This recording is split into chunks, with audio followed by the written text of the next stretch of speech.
കേതുവിൻ്റെ അപഹാരത്തിൽ കൂടി പോകുന്നവർ, ശനിയുടെ അപഹാരത്തിൽ കൂടി പോകുന്നവർ, രാഹുവിൻ്റെ അപഹാരത്തിൽ കൂടി പോകുന്നത്, രാഹുവിൻ്റെയും കേതുവിൻ്റെയും ശനിയുടെയും ദശകളിൽ കൂടി കടന്നു പോകുന്നവർ, ഇവർക്കെല്ലാം ഏഴരശനി വരുന്നുണ്ട്. അവർക്ക് വളരെ തീക്ഷ്ണമായിരിക്കും ബാധിക്കുന്നത്.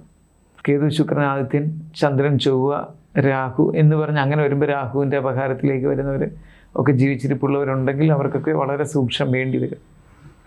അപ്പോൾ കേതുവിൻ്റെയും രാഹുവിൻ്റെയും ഒക്കെ അപഹാരങ്ങൾ, ദശകൾ ഒക്കെ ഉള്ളവരെല്ലാം വളരെ സൂക്ഷിച്ച് മുൻകരുതലോടുകൂടിയിരിക്കണം.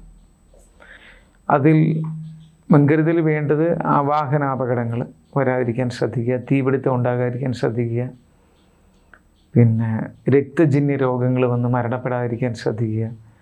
അതിൽ ഈ അമ്ലപിത്തം എന്നൊക്കെ പറയുന്ന രോഗങ്ങളുണ്ട്. അത് നമ്മൾ നോക്കുമ്പോൾ ബ്ലഡ് ക്യാൻസറുമായിട്ടൊക്കെ ബന്ധപ്പെട്ട് വരുന്ന കുറേ കാര്യങ്ങളൊക്കെ ഉണ്ട്. അങ്ങനെ അതൊരു വലിയ വിശാലമായ വിഷയമാണ്. പൊതുവേ ഇത്രയും കാര്യങ്ങൾ വളരെ ശ്രദ്ധിക്കുക. സമ്പൂർണ്ണ ജാതകം സാധാരണ ജാതകമല്ല, സമ്പൂർണ്ണ ജാതകം 75 പേജുകൾ അടങ്ങുന്ന സമ്പൂർണ്ണ ജാതകം 250 രൂപയ്ക്ക് ഇനി നിങ്ങളുടെ കൈകളിലേക്ക്. അതിനായി നിങ്ങൾ ചെയ്യേണ്ടത് ഇത്രമാത്രം: താഴെ കാണുന്ന നമ്പറിൽ ബന്ധപ്പെടുക.